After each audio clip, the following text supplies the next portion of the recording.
الحمد لله رب العالمين والصلاة والسلام على سيد الأنبياء والمرسلين محمد وآله وصحبه أجمعين أما بعد. قال الله تبارك وتعالى في القرآن المجيد والفرقان الحميد: أعوذ بالله من الشيطان الرجيم بسم الله الرحمن الرحيم. انما يعمر مساجد الله من آمن بالله واليوم الآخر وأقام الصلاة وآتى الزكاة ولم يخش إلا الله فعسى أولئك أن يكونوا من المهتدين. وعن أبي هريرة رضي الله تعالى عنه أن رسول الله صلى الله عليه وسلم قال: أحب البلاد إلى الله مساجدها وأبغض البلاد إلى الله أسواقها. رواه البخاري أو كما قال عليه الصلاة والسلام. اللهم صل على سيدنا محمد في أول كلامنا، اللهم صل على سيدنا محمد في أوسط كلامنا، اللهم صل على سيدنا محمد في آخر كلامنا. رب اشرح لي صدري ويسر لي أمري واحلل عقدة من لساني يفقه قولي. سبحانك لا علم لنا إلا ما علمتنا إنك أنت العليم الحكيم. رب أعني على ذكرك وشكرك وحسن عبادتك. صدق اللہ العظیم. اللہ تبارک و تعالی نے ہمیں اور آپ کو اشرف المخلوقات یعنی حضرت انسان بنایا ہے، اور اس اشرف المخلوقات کی خدمت کے لیے زمین کی تہ سے لے کر سمندروں کی گہرائیوں اور آفاق و آسمان کی بلندیوں تک چھوٹی بڑی جتنی بھی مخلوقات ہے، تمام مخلوقات چاہے وہ جاندار ہو بے جان ہو، تمام مخلوقات کو حضرت انسان یعنی اشرف المخلوقات کی خدمت میں لگا دیا ہے، اور روزانہ وہ خدمت میں لگی ہوئی ہیں. اللہ تبارک و تعالی نے ساری مخلوقات کو حضرت انسان کی خدمت کے لیے لگا رکھا ہے، اور اسے یہ حکم ہے کہ وہ اللہ کی بندگی کرے. فَإِنَّ الدُّنْيَا خُلِقَتْ لَكُمْ وَإِنَّكُمْ خُلِقْتُمْ لِلْآخِرَةِ، کہ ساری دنیا کو ہمارے لیے بنایا ہے اور ہم کو اپنے رب کے لیے بنایا ہے. وَمَا خَلَقْتُ الْجِنَّ وَالْإِنسَ إِلَّا لِيَعْبُدُونَ. اللہ تبارک و تعالی نے قرآن مجید میں فرمایا ہے کہ ہم نے تو انسان و جنات کو محض اپنی عبادتوں کے لیے پیدا کیا ہے. عبادتیں اور یہ بندگی وقتی طور پر نہیں ہے، یہ عمل ایسا عمل ہے، یہ ہمیشگی والا عمل ہے. ہمیں مختصر سے وقت کے لیے وقتی طور پر اللہ کا بندہ بن کر نہیں رہنا ہے، بلکہ ہمہ وقت کے لیے ہمیں اللہ کا بندہ بن کر زندگی گزارنا ہے. اور ہر انسان کو اس بات کا استحضار ہونا چاہیے کہ میں اللہ کا بندہ ہوں. بندگی کا استحضار ہر انسان کو ہونا ضروری ہے کہ خدا میرا مالک خالق ہے، پروردگار ہے، میں خدا کا بندہ ہوں، میں اپنے رب کا غلام ہوں. اس بات کا احساس استحضار ہر انسان کو ہونا ضروری ہے. اور استحضار کے لیے ضروریت اس بات کی پڑتی ہے کہ انسان سارے تعلقات سے قطع تعلق کر کے، سارے تعلقات سے پرے ہو کر خدائے وحدہ لا شریک کے دربار میں اپنے آپ کو بچھا دے، اپنا ماتھا ٹیک دے، اپنی بندگی کا اظہار کر دے. اللہ تبارک و تعالی نے عبادتوں کے بہت سارے طریقے بیان فرمائے ہیں. بہت ساری عبادتیں اسلام میں شریعت میں مشروع کی گئی ہیں، مختلف قسم کی عبادتیں ہیں. لیکن ایک عبادت ایسی ہے جو انسان کو اپنے بندے ہونے پر اور بندگی کا استحضار کراتی ہے کہ واقعی میں اللہ کا بندہ ہوں، اللہ کا غلام ہوں۔ اور وہ عمل ہے نماز، وہ عبادت ہے نماز، کہ ایمان کے بعد، توحید و رسالت کے بعد سب سے افضل جو عبادت شمار کی گئی، بتلائی گئی، وہ نماز ہے۔ کہ نماز ایسا عمل ہے جس کے اندر انسان کو اپنے بندگی کا احساس ہوتا ہے، کہ بندہ جب کھڑا ہوتا ہے بڑے عاجزی کے ساتھ، انکساری کے ساتھ، فروتنی کے ساتھ اللہ کے دربار میں اللہ کو حاضر ناظر جانتے ہوئے نماز کے اندر کھڑا ہوتا ہے، اور اپنے سب سے قیمتی چیز اور اپنے سب سے قیمتی علامت، عزت و احترام کی علامت، اپنی وقار کی علامت پیشانی اور ماتھے کو، سر کو اللہ کے دربار پر، اللہ کی چوکھٹ پر جھکاتا ہے۔ یہ فروتنی کی سب سے بڑی علامت ہے، یہ اپنے آپ کے اندر عاجزی تواضع کی سب سے بڑی علامت ہے۔ اللہ کے رسول صلی اللہ علیہ وسلم کے اندر بھی بندگیت، عبدیت غالب طور پر تھی،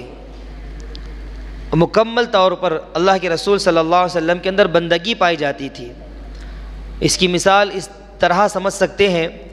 کہ اللہ کے رسول صلی اللہ علیہ وسلم جب بھی کھانا کھاتے تو اس طرح کھاتے جیسے کوئی غلام کھانا کھا رہا ہے، تواضع کے ساتھ۔ کھانے والے ایک دنیاوی عمل جس کو ہم کہتے ہیں، اپنی ضرورت پورا کرنے والا جو عمل ہے، اس کے اندر بھی رسول اللہ صلی اللہ علیہ وسلم کا یہ طرز عمل ہوتا کہ تواضع، عاجزی، فروتنی کوٹ کوٹ کر بھری ہوئی تھی۔ کہ اللہ کے رسول صلی اللہ علیہ وسلم نے فرمایا آکل کما یاکل العبد، اس طرح کھانا کھایا کرو جس طرح ایک غلام کھانا کھایا کرتا ہے۔ تو رسول اللہ صلی اللہ علیہ وسلم کے عاجزی کا، تواضع کا، فروتنی کا یہ عالم تھا۔ اور فروتنی کا سب سے بہترین مظہر نماز ہے، کہ نماز کے اندر بندے کو اس بات کا استحضار ہوتا ہے کہ میں بندہ ہوں، بندگی میرے اندر رچی بسی ہوئی ہے، میں اللہ کا غلام ہوں، میں اللہ کا بندہ ہوں۔ اور اپنے سب سے باوقار چیز، وقار والی علامت، عزت و احترام والی علامت پیشانی کو، سر کو اللہ کے دربار میں جھکاتا ہے۔ رسول اللہ صلی اللہ علیہ وسلم نے جہاں کہا ہے نماز کے اندر دیکھنے کا حکم دیا ہے، وہاں دیکھتا ہے کہ آنکھیں وہیں پر ٹکی ہیں جہاں پر نگاہوں کے ٹکانے کا حکم دیا گیا ہے، چاہے وہ قیام کا عمل ہو، سجدے کا عمل ہو، رکوع کا والا عمل ہو۔ جہاں پر رسول اللہ صلی اللہ علیہ وسلم نے نگاہیں اپنی ڈالی ہیں، اسی جگہ پر ہمیں بھی اپنی نگاہوں کو ڈالنا ہے۔ رسول اللہ صلی اللہ علیہ وسلم نے جس طرح سجدہ کیا ہے اسی طرح ہمیں بھی سجدہ کرنا ہے۔ وہ الفاظ بولتا ہے انسان اس نماز کے اندر، وہ الفاظ کہتا ہے، بولتا ہے، لفظوں کی ادائیگی کرتا ہے کہ جن لفظوں کی ادائیگی رسول اللہ صلی اللہ علیہ وسلم نے نماز کے اندر کی ہے، جو الفاظ رسول اللہ صلی اللہ علیہ وسلم نے کہی ہے وہی الفاظ نماز کے اندر بندہ کہتا ہے۔ یہ عجز و عاجزی اور فروتنی کرنے کا مظہر ہے نماز۔ اتنا بڑا عمل ہے، اتنی بڑی عبادت ہے، اور عبادت والا عمل، یہ عمل کہاں ادا ہوگا؟ ویسے تو اللہ تبارک و تعالی نے ساری کائنات کو عبادت کی جگہ بنائی ہے، ساری زمین کو اس لائق بنایا ہے کہ انسان اور یہ امت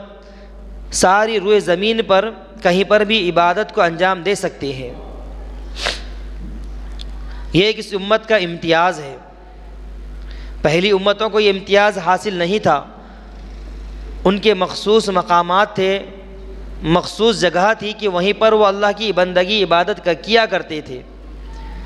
لیکن اس امت کا یہ امتیاز ہے کہ ساری زمین پر، روئے زمین پر کہیں پر بھی نماز ادا کر لے تو نماز ادا ہو جاتی ہے۔ لیکن ماحول کی موافقت کے لیے، ماحول کی ہم آہنگی کے لیے کہ سب لوگ ایک جگہ جمع ہو کر اللہ کے استحضار کے ساتھ کہ بندے کو یکسوئی حاصل ہو جائے، بندے کا ذہن و دماغ یکسوئی حاصل کر لے،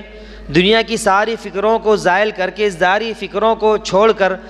ہمہ تن گوش ہو کر اللہ کی بندگی میں لگ جائے، اللہ سے مناجات کرنے لگے، اللہ سے گفتگو کرنے لگے عبادتوں کے ذریعے۔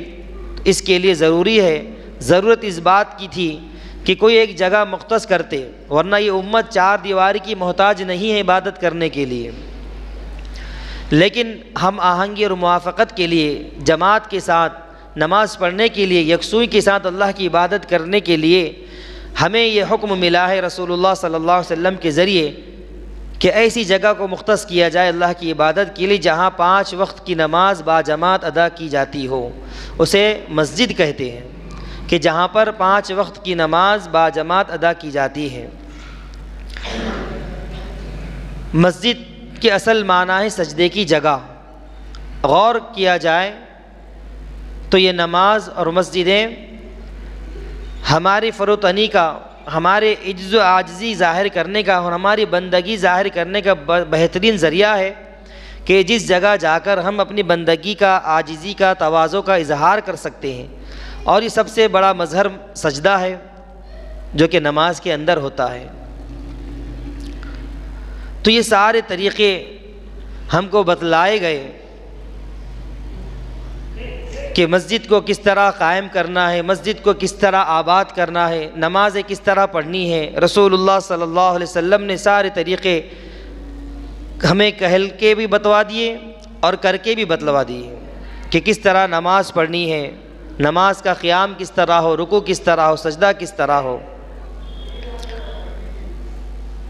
اور اللہ تبارک و تعالی نے قرآن مجید کے اندر نماز کا ذکر 95 مرتبہ فرمایا ہے اتنا اہتمام کے ساتھ، اور مسجدوں کا ذکر 28 مرتبہ ذکر فرمایا ہے۔ 28 موقعوں پر مسجدوں کا ذکر آتا ہے، اور بنیادی طور پر متعین طور پر 3 مسجدوں کا ذکر قرآن مجید میں آتا ہے، مسجد حرام، مسجد اقصی اور مسجد قباء، کہ جب اللہ کے رسول صلی اللہ علیہ وسلم مکہ میں تھے وہاں پر تو کعبۃ اللہ تعمیر تھا جو دنیا کی اور اس کائنات کی سب سے پہلی مسجد شمار کی جاتی ہے، لیکن وہاں پر مشرکین کا قبضہ تھا، وہاں پر مسلمان آزادی کے ساتھ عبادت نہیں کر سکتے تھے، نماز نہیں پڑھ سکتے تھے۔ اللہ کے رسول صلی اللہ علیہ وسلم جب مکہ سے مدینہ ہجرت فرمائے تو مدینہ کے قریب ایک مقام پر قیام فرمایا، وہاں پر مسجد قباء کی تعمیر عمل میں لائی۔ سب سے پہلی مسجد اسلام کی مسجد قباء کو شمار کیا جاتا ہے، ویسے تو کائنات کی سب سے پہلی مسجد کعبۃ اللہ مسجد حرام ہے، لیکن ہجرت کے بعد رسول اللہ صلی اللہ علیہ وسلم نے سب سے پہلی جو مسجد تعمیر کرائی وہ قباء کی مسجد ہے۔ اس کے بعد مدینہ منورہ پہنچنے کے بعد اللہ کے رسول صلی اللہ علیہ وسلم نے اپنی رہائش کی فکر کرنے سے پہلے، اپنے رفقاء، اپنے ساتھیوں اور صحابہ کرام کی رہائش اور رہنے کے انتظام کی فکر کرنے سے پہلے سب سے پہلے مسجد کو آباد کرنے کی اور مسجد کو تعمیر کرنے کی فکر کا اظہار فرمایا۔ اور جس جگہ اللہ کے رسول صلی اللہ علیہ وسلم مدینہ میں قیام پذیر ہوئے، بالکل اس کے سامنے ایک باغ تھا۔ بخاری شریف میں آتا ہے کہ 2 بچوں کا وہ ملکیت تھی، بنو نجار کے 2 بچوں کا سہل اور سہل رضی اللہ تعالی عنہما۔ اللہ کے رسول صلی اللہ علیہ وسلم نے ان سے کہا کہ آپ ہم کو یہ جگہ فروخت کر دیں، ہم اس پر مسجد تعمیر کرنا چاہتے ہیں۔ انہوں نے کہا کہ ہم مسجد کے لیے اس جگہ کو فروخت نہیں کریں گے بلکہ ہدیے میں اس کو دے دیں گے، اس کی قیمت نہیں لی۔ لیکن علامہ عینی رحمۃ اللہ علیہ نے عمدۃ القاری میں بیان فرمایا، دوسری روایت میں ملتا ہے کہ اللہ کے رسول صلی اللہ علیہ وسلم نے اس جگہ کو خرید کر وہاں پر مسجد تعمیر کروائی۔ بہرحال اللہ کے رسول صلی اللہ علیہ وسلم نے ہجرت کے بعد دوسری مسجد نبوی کی تعمیر فرمائی کہ جہاں مسلمان یکسوئی کے ساتھ اللہ کی بندگی ادا کر سکے، اپنے بندگی کا، اپنے عاجزی کا اظہار کر سکے، اور بندوں کو بھی خود یہ معلوم ہو جائے کہ ہم اللہ کے بندے ہیں، ہم اللہ کے غلام ہیں۔ ویسے تو انسان اللہ کے راستے میں جو بھی جگہ خریدتا ہے، ویسے ساری دنیا، ساری کائنات، ساری روئے زمین اللہ تعالیٰ کی ہی ہے، لیکن زندگی گزارنے کے لیے اللہ تعالیٰ کی مشیت اور ارادے سے اللہ نے دنیا کا نظام کچھ اس طرح رکھا ہے کہ زمین کے کچھ ٹکڑے، کچھ حصے کا مالک انسان کو بنایا ہے، وہ اس طرح کہ اس میں تصرف کا اختیار انسان کو ہوتا ہے۔ جس زمین کا جس ٹکڑے کا وہ مالک ہوتا ہے، اس ٹکڑے کا اس زمین کا اس کو اختیار ہوتا ہے، چاہے تو اس زمین کے حصے کو گھر بنا کر اس میں گھر تعمیر کر دے، یا اس ٹکڑے کو زمین کے حصے کو بیت الخلاء بنا دے، یا استبل بنا دے، یا کوئی اور چیز بنا دے، خود بھی استعمال کرے، دوسروں کو بھی استعمال کے لیے دے دے۔ لیکن اگر جو بندے نے مسجد کے لیے جو جگہ وقف کر دی ہے، جو جگہ مسجد کے لیے مختص کر دی ہے،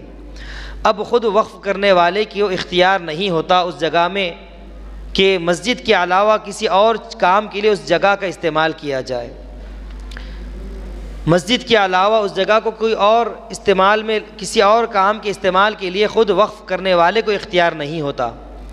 وقف کی جو زمین ہوتی ہے وہ اللہ کی ہوتی ہے، اس کا مالک اللہ کے علاوہ کوئی نہیں ہوتا، بس اس کا استعمال ساری مخلوقات اور جس کے لیے وقف کیا گیا ہے وہ لوگ کر سکتے ہیں۔ تو ایک بار جگہ وقف ہونے کے بعد خود مالک کو اختیار نہیں ہوتا، اور وہ کسی کو یہ نہیں کہہ سکتا، مسجد کا متولی، مسجد کا مالک یا مسجد کی کمیٹی یہ نہیں کہہ سکتی کہ کسی کو کہ آپ اس مسجد میں نماز نہ پڑھیں، آپ کسی اور مسجد میں جا کر نماز پڑھیں، کسی کو اختیار نہیں ہے، بلکہ عبادت کے اعتبار سے سارے مسلمان اس مسجد کے برابر حقدار ہوتے ہیں، اس مسجد میں جا کر نمازیں ادا کر سکتے ہیں۔ جس طرح مسجدوں کا تعمیر کرنا ثواب کا کام ہے، حدیث مبارکہ میں آتا ہے من بنا مسجدا للہ بنى اللہ بیتا فی الجنہ، کہ جو شخص اللہ کے لیے مسجد تعمیر کرواتا ہے اللہ تعالیٰ کی طرف سے، اس کو مسجد جنت کے اندر مکان کی مسجد کے اندر جنت کے اندر اس کے گھر کی خوشخبری دی جاتی ہے کہ میرے بندے نے دنیا کے اندر میرا گھر بنایا، میں جنت کے اندر اس کا گھر بنا دیتا ہوں۔ تو جس طرح مسجدوں کو تعمیر کرنے کی خوشخبریاں دی گئی ہیں اور مسجد کو آباد کرنے کی خوشخبریاں دی گئی ہیں احادیث مبارکہ میں، ایسے ہی خوشخبریاں ان لوگوں کے لیے بھی ہیں جو مسجد کی حفاظت کرنے والے ہیں۔ مسجد کا بنانا ثواب کا کام ہے، نیکی کا کام ہے، اجر و ثواب کا کام ہے، ٹھیک اسی طرح مسجد کی حفاظت کرنا بھی ثواب کا کام ہے، اور یہ مسلمانوں کی ذمہ داری ہے کہ ہم اعدائے دین کے یعنی دشمنان اسلام سے بھی اس کی حفاظت کریں، اور ہر فرقہ پرست طاقتوں سے اس کی حفاظت کرے جو مسجدوں کے اعتبار سے شر پسندی کر رہے ہیں۔ یہ مسلمانوں کی ذمہ داری ہے۔ مسجد بنانا، مسجد تعمیر کروانا جس طرح عبادت ہے، ثواب کا کام ہے، ایسے ہی مسجدوں کی حفاظت کرنا بھی ثواب کا کام ہے۔ فرقہ پرست طاقتوں سے خاص طور سے مسلمانوں کی ذمہ داری ہے کہ اپنی مقدور بھر طاقت بھر جد و جہد کر کے کوشش کر کے اس کی حفاظت کریں، اور شریعت کا بھی یہ حکم ہے کہ اس بات کا مسلمان مکلف ہے اس بات کا کہ مسجدوں کی حفاظت اپنی طاقت کے بقدر کرتا رہے، اور اپنی طاقت کے بقدر حفاظت کرنے میں اگر کمی کوتاہی مسلمان کرے گا تو پھر مسلمان گناہ گار ہوگا۔ جمہوری ملک میں احتجاج کرنے کے مختلف طریقے ہوتے ہیں، اظہار ناراضگی کے مختلف طریقے ہوتے ہیں، ان ساری تدبیروں کو اپناتے ہوئے ان سارے احتجاج کو انجام میں لانا ہے، اور سب سے پہلی کوشش یہ کرنی چاہیے ایک مسلمان کو کہ اظہار ناراضگی بھی ہو جائے، مسجدوں کی حفاظت بھی ہو جائے، اور امن و امان بھی برقرار رہے۔ اور جس طرح مسجدوں کی حفاظت کرنے کے تعلق سے ہمیں کوشش کرنی چاہیے، اس لائن سے ہر وقت ہمیں تیار رہنا چاہیے کہ مسجدوں کی حفاظت کن کن طریقوں سے کی جا سکتی ہے۔ اس کے علاوہ بھی بہت سارے ایسے طریقے ہیں، ایسے امور ہیں جن کے ذریعے ہم مسجدوں کو محفوظ کر سکتے ہیں، مسجدوں کی حفاظت کر سکتے ہیں۔ سب سے پہلا طریقہ تو یہ ہے کہ ہم مسجدوں کو آباد کرنے کی فکر کریں، مسجدوں کو ویران نہ چھوڑیں۔ دنیا میں جو گھر ویران رہتا ہے وہاں پر ڈاکوؤں کا اور چوروں کا بسیرا بس جاتا ہے، ان کی آماج گاہ بن جاتی ہے۔ اسی طرح اگر مسجدوں کو ہم آباد نہیں رکھیں گے، مسجدوں کو ویران چھوڑ دیں گے تو پھر شر پسند عناصر اس پر دعویٰ ٹھوک دیں گے۔ تو ہمیں سب سے پہلے کام یہ کرنا ہے کہ ہمیں مسجدوں کو آباد کرنا ہے نمازوں کے ذریعے، اور ہر نماز ہماری اس طرح ہو کثیر تعداد کے اعتبار سے کہ جمعہ کا منظر پیش کرے کہ جمعہ کی نماز میں جس طرح مسجد کھچا کھچ بھری ہوتی ہے، ہماری ہر مسجد پوری طرح ہر نماز میں پانچوں وقت کھچا کھچ بھری رہے۔ اس کے لیے ہمیں نمازوں کا اہتمام کرنے کی ضرورت ہے۔ دوسری تدبیر مسجدوں کی حفاظت کرنے کے تعلق سے دوسری ذمہ داری یہ ہے کہ بہت ساری مسجدیں ایسی آباد ہیں جو بادشاہوں کے زمانے میں کسی بادشاہ نے مسجد تعمیر کروا دی، لیکن اب وہ مسجد مسلم آبادی سے دور ہے یا غیر مسلم آبادی میں وہ مسجد قائم ہے۔ اس کی حفاظت کس طرح کریں؟ اب اس سے متصل بہت ساری اراضی، بہت ساری زمینیں بھی ہوتی ہیں وقف کی ہوئی، تو ہمیں چاہیے کہ ان وقف شدہ زمینوں کو جو مسجد سے جڑی ہوئی ہیں اس پر ہم اپنے تعلیمی ادارے قائم کرنے کی کوشش کریں۔ وقف بورڈ اس طرف متوجہ ہو، اس طرف توجہ ان کی دلائے وقف بورڈ کی کہ جہاں جہاں مساجد قائم ہیں اس سے متصل جو زمینیں قائم ہیں وہاں پر تعلیمی ادارے قائم کیے جائیں، یا مسلم کمیٹیاں یا مدارس والوں کے سپرد کیے جائے کہ وہاں پر آپ تعلیمی ادارے قائم کریں۔ اس سے کیا ہوگا؟ تو ایک تو تعلیم نقطہ نظر سے مسلمانوں کو فائدہ ہوگا، دوسرا ان جگہوں کی حفاظت ہوگی اور مسجدوں کی بھی حفاظت ہوگی، اور ان لوگوں سے بھی حفاظت ہوگی جو چاہے مسلمان ہو یا غیر مسلم ہو، جو اس لائن سے لٹیرے ہوتے ہیں کہ جو فلاٹنگ کا کام کرتے، زمین کے خرید و فروخت کا کام کرتے ہیں، ریئل اسٹیٹ کا جو کام کرتے ہیں، چاہے وہ مسلمان ہو یا غیر مسلم ہو، خدا کا خوف بالکل بھی نہیں ہوتا۔ مسجدوں پر قبضے، مسجدوں کی زمینوں پر قبضے کر کے ان کو بیچنا، اس طرح کے معاملات سے بھی وہ جگہ محفوظ ہو جائے گی۔ تیسری ذمہ داری یہ ہے کہ جن مسجدوں کو، یعنی جو مسجد مسلم آبادی سے دور ہے اور جس سے مسجد سے لگی ہوئی وقف شدہ زمینیں بھی ہیں، وہاں پر تعلیمی ادارے قائم نہیں کر سکتے، دشواری آ رہی ہے، تو ایک کام یہ کر سکتے ہیں کہ اس مسجد سے قریب جو آبادی مسلم آبادی ہے ان کی ذمہ داری ہے کہ وہاں جا کر سال میں گاہے بگاہے کبھی مسجد کو رنگ روغن کر دے، مسجد کا کلر کر دے، اور عید بقرعید کی نماز وہاں پر ادا کرتے رہیں، جمعہ کی نماز کے لیے وہاں پر جایا کریں، رمضان میں افطار کبھی وہاں پر کھول دیا کریں، انتظام رکھیں، اور اگر وسعت ہو اور کچھ مخالفت کی بات نہ ہو تو وہاں برادران وطن کو بھی افطار کی دعوت دے کر مسجدوں کو آباد کرنے کی فکر کریں، تاکہ یہ بات ان کے درمیان بھی متعارف ہو جائے اور اس جگہ کی شناخت ہو جائے مسجد کے اعتبار سے کہ یہ مسجد ہی ہے، یہ ویران مکان نہیں ہے۔ اسی طرح گاؤں دیہات میں بہت ساری جگہوں پر ہم اپنے ملک عزیز میں دیکھتے ہیں، خاص طور پر جنوبی ہند میں بہت سارے دیہات گاؤں ایسے ہیں جہاں پر مسلم آبادیاں تو ہیں لیکن مسجدیں نہیں ہیں۔ وہاں پر مسلمان اگرچہ کہ کم تعداد میں ہیں، اپنے مذہبی جذبات کی تسکین کے لیے، کیونکہ ہر انسان کی فطرت میں داخل ہوتا ہے کہ وہ کسی نہ کسی مذہب سے مربوط ہوتا ہے، جڑا ہوا ہوتا ہے، اور اپنی مذہبی شناخت کا اور عبادت کسی طرح انجام دیتا ہے۔ تو گاؤں دیہات میں دیکھنے میں آتا ہے کہ مسجدیں نہیں ہوتی لیکن مسلم آبادی کچھ نہ کچھ تناسب ان کا ہوتا ہے، وہاں پر وہ مندروں میں، چرچوں میں جا کر اپنے مذہبی جذبات کا اظہار کرتے ہیں، جس سے ارتداد کی لہر عام ہوتی ہے اور انجانے میں وہ مرتد ہو جاتے ہیں۔ تو اس بات کی بھی ضرورت ہے، مسلمانوں کی ذمہ داری ہے کہ شہروں میں کروڑوں روپے مساجد پر، ان کی بلند بالا عمارتوں پر اور مسجدوں کو سجنے سنوارنے میں لگانے سے بہتر یہ ہے کہ وہ پیسہ گاؤں دیہات میں جا کر تحقیق کریں، اور جس گاؤں میں جس اعتبار سے آبادی ہو مسلمانوں کی، اس اعتبار سے وہاں مسجد تعمیر کریں، چھوٹی چھوٹی مسجدیں تعمیر کریں وہاں کی آبادی کے اعتبار سے، اور صرف مسجدیں تعمیر نہ کریں بلکہ مسجد تعمیر کرنے کے بعد وہاں پر امام کا بھی نظم کریں، انتظام کریں۔ ورنہ دیکھنے میں یہ آیا ہے کہ جنوبی ہند میں، خاص طور پر تلنگانہ میں، بہت سے دیہاتوں میں تاجروں نے اپنے وسعت ظرفی کا اظہار کرتے ہوئے مسجدوں کی تعمیر تو کروا دی، چھوٹی چھوٹی مسجدوں کی، لیکن وہاں پر امام کا انتظام نہیں کروایا، کیونکہ گاؤں والے کے اندر اتنی حیثیت اور اتنی علم، اتنا تعلیم یافتہ وہ طبقہ نہیں ہوتا جو نماز پڑھا سکے۔ دین سے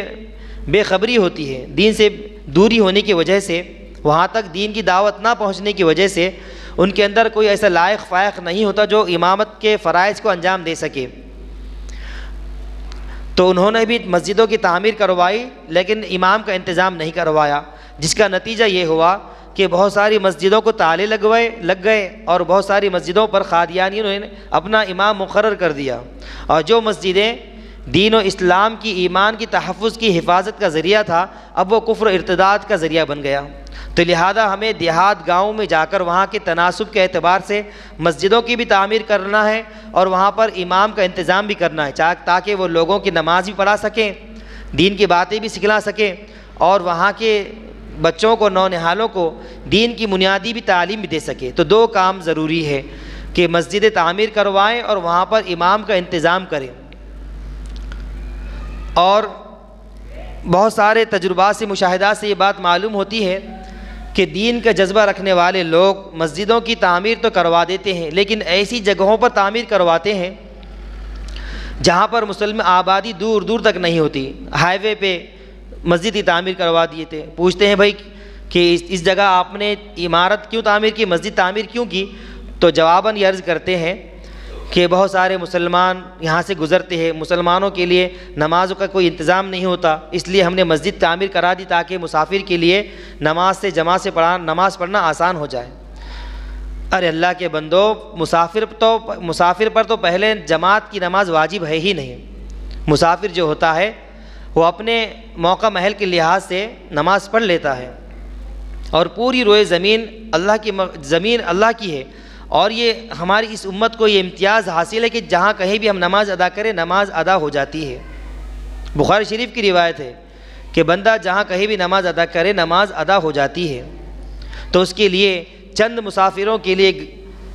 مسجد ایسی جگہ تعمیر کرنا جہاں مسلم آبادی دور دور تک نہیں، کیا یہ عقل مندی کی علامت ہے؟ بالکل نہیں۔ تو ایسی جگہوں پر بھی مسجد تعمیر نہ کروائیں جہاں مسلم آبادی نہ ہو، بلکہ وہاں پر مسجدوں کی آباد کریں، مسجدوں کی تعمیر کروائیں جہاں مسلم آبادی قائم ہو۔ اور دیکھنے میں یہ بھی آتا ہے کہ بہت سارے مسلمان گورنمنٹ کی جاب کے تحت یا کسی فیکٹری کی جاب کے تحت ایک جگہ مختلف علاقوں سے جمع ہو جاتے ہیں، ایک جگہ یا گورنمنٹ کے فیکٹری کی جانب سے ملا ہوا کوارٹر جو ملتا ہے وہاں جمع ہوتے ہیں، عارضی طور پر مختصر سے وقت کے لیے وہاں پر آتے ہیں اور وہاں پر مسلمان مسجد تعمیر کر دیتے ہیں۔ اب ہوتا کیا ہے کہ ریٹائر ہونے کے بعد یا فیکٹری بند ہونے کے بعد وہاں سے وہ مسلم ملازمین چلے جاتے ہیں۔ اب ضروری نہیں کہ بعد والا آنے والا ملازم مسلم ہو، بعد والے ہو سکتے غیر مسلم ہو۔ وہاں جب وہ ملازمت کے لیے آتے ہیں تو دیکھتے ہیں کہ یہاں مسجد تعمیر ان کو کھٹکتی ہے، دشواری پیدا ہوتی ہے، اور وہاں پر ایسی جگہوں پر مسجدوں کی حفاظت کرنا دشوار ہو جاتا ہے۔ تو ایسی جگہوں پر مسجد تعمیر نہ کروائیں بلکہ مصلی قائم کریں، عبادت خانے قائم کریں۔ عبادت خانے اور مصلی کا وہ حکم نہیں ہے جو مسجد کا حکم ہوتا ہے، کیونکہ عبادت خانوں میں اندر جب تک عبادت کرے عبادت کی جاتی ہے، بعد میں اس جگہ کو کسی اور کام کے لیے استعمال کیا جا سکتا ہے، لیکن ایک بار جو مسجد تعمیر ہو جاتی ہے اس کو کسی اور کام کے لیے استعمال نہیں کیا جاتا۔ تو مسجدوں کی حفاظت کا ایک عمل یہ بھی ہے کہ ہم ایسی جگہوں پر مسجد تعمیر نہ کروائیں جہاں ہم عارضی طور پر رہتے ہیں، مختصر سے وقت کے لیے رہتے ہیں، بلکہ وہاں پر عبادت خانے اور مصلی قائم کریں۔ اسی طرح ہم یا مسلمان جہاں کہیں بھی جس ملک میں رہتا ہے اس ملک کے قانون کو فالو کرنا، اس ملک کے قانون کی رعایت کرنا بھی ضروری ہے مسلمان کے لیے۔ جیسے ٹریفک پولیس کے جو قوانین ہیں اس کی رعایت کرنا بھی ایک مسلمان کی ذمہ داری ہے۔ بلکہ مفتی تقی عثمانی صاحب نے فتاویٰ میں یہ لکھا ہے کہ جس ملک میں مسلمان رہتا ہے وہاں کے قوانین اگر شریعت میں مداخلت نہیں کرتے ہیں تو اس قوانین کو فالو کرنا، اس قوانین پر عمل کرنا مسلمان کے لیے واجب ہے، اور اس کے خلاف ورزی کرنا گناہ کا عمل ہے۔ اسی طرح ملک عزیز کے اندر عبادت خانوں کے لیے الگ قانون ہیں اور اپنی ذاتی ملکیت تعمیر کرنے کے لیے الگ قانون مختص کیے گئے ہیں، لیکن ہوتا کیا ہے، چاہے مسلمان ہو غیر مسلم ہو، سب اس میں برابر ہے۔ عبادت کے لیے، اپنی ذاتی ملکیت کے لیے جو تعمیر کی جاتی ہے، یہ سماجی فائدے کے لیے جو تعمیرات عمل میں آتی ہیں، اس کی باضابطہ حکومت سے اجازت اکثر لوگ منظور نہیں کرواتے۔ تو ضرورت اس بات کی ہے کہ ہم جہاں بھی مساجد کا قیام عمل میں لائے وہاں ساری سرکاری کارروائی مکمل کر لیں، اگر نہ ہو کاغذات تو اس کے سارے کاغذات مکمل کر لیں، کیونکہ دیگر مذاہب والوں کے یہاں اپنی عبادت گاہوں کا وہ تصور نہیں ہے جو ایک مسلمان کے یہاں ہوتا ہے۔ ان کے یہاں ان کی عبادت گاہیں منتقل بھی کی جا سکتی ہیں، ان کے یہاں عبادت گاہوں کو ایک جگہ سے دوسری جگہ منتقل کیا جاتا ہے، لیکن مسلمانوں کا عقیدہ یہ، مسلمانوں کے نزدیک عبادت گاہوں کا تصور یہ ہے کہ ایک بار جہاں مسجد قائم ہو گئی اب وہ قیامت تک کے لیے مسجد ہی رہتی ہے، اس کا استعمال کسی اور کام کے لیے نہیں کیا جا سکتا۔ تو اس طریقے سے جس ملک میں ہم رہتے ہیں وہاں کے قوانین کو فالو کرتے ہوئے ساری کاغذی کارروائی مکمل کریں۔ ہر مسجد کے ذمہ داروں کا ایک کام ہے، اولین فریضہ ہے کہ ہم اپنی مسجدوں کو اس طرح حفاظت کرنے کی تدبیریں اپنائیں، طریقے اپنائیں کہ کس طرح سے ہم مسجدوں کی حفاظت کر سکتے ہیں۔ ہم نے تو شروع سے بتایا کہ آباد کرنے کا، مسجد کو آباد کر کے ہم مسجدوں کی حفاظت کر سکتے ہیں۔ مسجدوں کو ایسی جگہ تعمیر کر کے جہاں مسلم آبادی وہاں پر تعمیر کر کے ہم مسجدوں کی حفاظت کر سکتے ہیں۔ سارے طریقے شروع سے میں نے آپ کو گنوا دیے۔ اور فرقہ پرست طاقتیں جو اس زمانے میں مسجدوں پر، مدرسوں پر، درگاہوں پر جن کی گندی نگاہ ہے اور ہر مسجد پر وہ دعویٰ ٹھوک رہے ہیں کہ یہ مسجد ناجائز تعمیر ہوئی ہے، اس سے پہلے یہ مسجد مندر تھی۔ ابھی حال کا یہ واقعہ لے لیجئے سنبھل کے اندر کا، کہ سنبھل کے جامع مسجد کے اندر غیر مسلم کی طرف سے اور فرقہ پرست طاقتوں کی جانب سے یہ دعویٰ کر دیا گیا کہ یہ مسجد نہیں بلکہ یہ مندر کی جگہ بابر نے مسجد تعمیر کروایا ہے، اور اس پر سروے کے نام پر کیا کچھ فتنہ فساد نہیں ہوا کہ چند ایک لوگ اس میں شہید ہو گئے، کم و بیش 5 یا 6 لوگ شہید ہو گئے۔ وہ ساری باتیں ایک طرف کہ وہ کیا کر رہے ہیں کیا نہیں کر رہے ہیں، لیکن اس کی حفاظت کا ذریعہ ہمیں اپنانا ہے۔ اگر سنبھل کی مسجد کا تاریخ کی جائزہ لیا جائے تو بابر نے اس کی تعمیر نہیں کروائی تھی، بابر نے تو اس کو مرمت کروائی تھی، اور تاریخ میں یہ لکھا گیا ہے تعمیر کا لفظ، کیونکہ ہوتا بھی یہ ہے کہ جو شخص کسی چیز کا عبادت گاہ کا مرمت کرواتا ہے اس کی طرف تعمیر کی لفظ منسوب کر دیا جاتا ہے۔ 932 ہجری میں ظہیر الدین بابر نے اس کی مرمت کرائی تھی، اس سے پہلے شاہ تغلق نے 772 میں اس کی مرمت کروائی تھی۔ اور ہوتا بھی یہ ہے کہ مرمت کروانے کی طرف لفظ تعمیر کا لفظ منسوب کر دیا جاتا ہے، جیسے کعبۃ اللہ کی تعمیر حضرت آدم علیہ السلام نے کی تھی، لیکن اس کا لفظ تعمیر کا منسوب کیا جاتا ہے ابراہیم علیہ السلام کی طرف۔ ابراہیم علیہ السلام، اسماعیل علیہ السلام نے جب کعبۃ اللہ کو مرمت کروایا تھا اللہ کے اشارے کے بعد کہ اس جگہ پر کعبۃ اللہ تعمیر تھا، کسی وجہ سے وہ ڈھا گیا تھا، تو ابراہیم علیہ السلام نے اس کی تعمیر نہیں کروائی تھی بلکہ مرمت کروائی تھی۔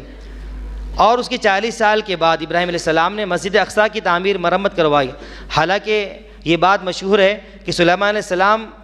نے تعمیر کروائی تھی مسجد اقصیٰ کی، لیکن ابراہیم علیہ السلام کی طرف اس بات کو منسوب کیا جاتا ہے کہ انہوں نے اس کی تعمیر کروائی۔ تو مرمت کروانے والے کی طرف بھی بعض مرتبہ بعض طریقے سے تعمیر کا لفظ منسوب کر دیا جاتا ہے۔ اسی طرح بابر کی طرف اس بات کو منسوب کر دیا گیا کہ اس نے جامع مسجد سنبھل کو تعمیر کروایا اور مندر کی جگہ پر مسجد تعمیر کروایا۔ حالانکہ تاریخ کا اگر مطالعہ کیا جائے تو اس سے پہلے 700 ہجری میں اور اس سے پہلے بھی وہ مسجد قائم تھی، کیونکہ وہاں پر مسلمانوں کی آبادی پہلے سے قائم ہے، اور وہ کسی زمانے میں بلکہ بابر کے زمانے میں اس کے بعد ہمایوں کے زمانے تک اس ملک کا دارالسلطنت رہا ہے سنبھل۔ وہاں پر علمی کارنامے انجام دیے گئے، عربی فارسی کے ماہرین لوگ پائے جاتے تھے۔ بہرحال یہ وقت کی نزاکت ہے کہ ہم اپنی مسجدوں کو آباد رکھیں اور دشمنان دین سے ہر طرح سے حفاظت کے لیے ہم ہر وقت تیار رہیں کہ کس طرح مسجدوں کی حفاظت کی جائے۔ بہت سارے طریقے اس کے ہیں کہ ہم اس کی کاغذی کارروائی کر لیں، مسجدوں کی کاغذی کارروائی مکمل کر لیں مسجدوں کے نام سے، کیونکہ اس ملک میں تعمیر جو ہم گھر بناتے ہیں، مکان بناتے ہیں، اس کی کاغذی کارروائی الگ ہوتی ہے اور عبادت گاہوں کی کاغذی کارروائی الگ ہوتی ہے۔ تو ضرورت اس بات کی ہے کہ ہم مسجدوں کے آباد کرنے والے بنیں اور ہماری ہر نماز کا منظر جمعہ کی نماز کا منظر پیش کرنے والا ہو۔ جب یہ منظر ہم پیش کرنے والے بن جائیں گے تو کسی فرقہ پرست عناصر کی اور شر پرست عناصر کی مسجدوں کی طرف نگاہ نہیں اٹھے گی۔ اللہ تعالیٰ سے دعا ہے کہ اللہ تعالیٰ ہمیں کہنے سننے سے زیادہ عمل کی توفیق عطا فرمائے۔ وآخر دعوانا ان الحمد